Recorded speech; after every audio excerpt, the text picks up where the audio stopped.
Hey guys, what's up? It's Rio here, back with another YouTube video. So if you've been following my story at all, you'll know that I've started into using PEDs. The first thing that I started using was MK-677, but actually recently I went to the clinic and got my testosterone checked as well as everything else, and the results came back that my testosterone levels were 178. And this came actually as a big shock to me, which it probably does to you guys as well. But there's a reason for that, as you may have heard if you watched my Instagram. So as I stated in my Instagram reel, I actually was taking OSTARINE, or MK-2866, I believe. And to be completely honest, I've taken that a few different times from a few different places.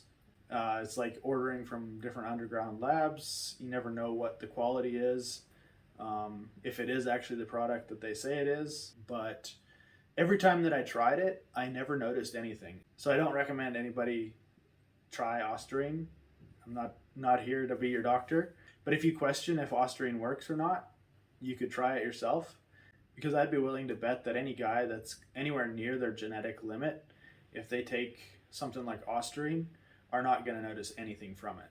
Like every single time that I tried it, even the very first time, and I think I tried it maybe 4 times for 2 to 3 months, and then I would take a PCT, just a short cycle of PCT, lower dose, and I always felt pretty good.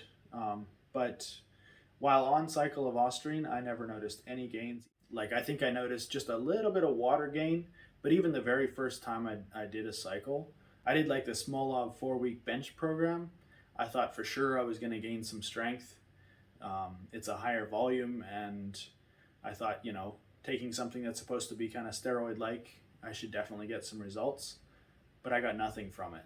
I gained maybe a half a kilo of water and lost it as soon as I went off, and that's it. So here in Thailand, I happened to bring an old bottle of OSTARINE with me that I had left over from a cycle that I did in Canada. And every time in Canada, I always did a PCT, but I didn't have a PCT on hand and I never noticed any results from it. So I was like, well, maybe there is some kind of a result that I'm just not really feeling. So I'll take it. But then I was like, I probably don't need a PCT. It's probably mild enough, if I'm not noticing anything really from it. But obviously I was clearly wrong. Even a month after going off of it, my levels were 178. So obviously that means I haven't been 100% fully natural, but I've also been quite open in the past about my use of clenbuterol a few different times when I've cut. But basically when I consider myself natural, it's been just that I haven't ever taken anything that I noticed a performance enhancing or muscle building benefit. Clenbuterol technically does have some kind of a muscle building benefit, they say. I don't think most people notice that kind of thing. It's more that you can hold, it's more about a muscle sparing benefit. You can hold on to muscle while cutting, which is really apparent when you get really super lean. And I did notice that when I got super lean a couple different times when I've cut with clenbuterol. But most of the time, I haven't even used clenbuterol. It's not a very healthy compound, especially in the higher doses. So it's better not to use it if you don't have to. Obviously, again, I'm not recommending anybody to take anything that I'm talking about in this video. But now for the future, I want to try numerous other compounds. I want to do it slowly, safely, responsibly, introduce them slowly and see what kind of gains I can make. I'm still very interested about SARMs, but some of the weaker SARMs, like they say S4, OSTARINE, and some of those, I really don't think they're worth it, even for girls.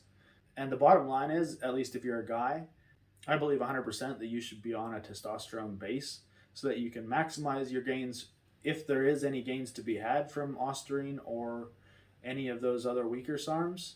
I think a testosterone base is definitely going to help you out a lot because I think most of them, they crush your estrogen levels. So obviously that's not going to be healthy in the long run.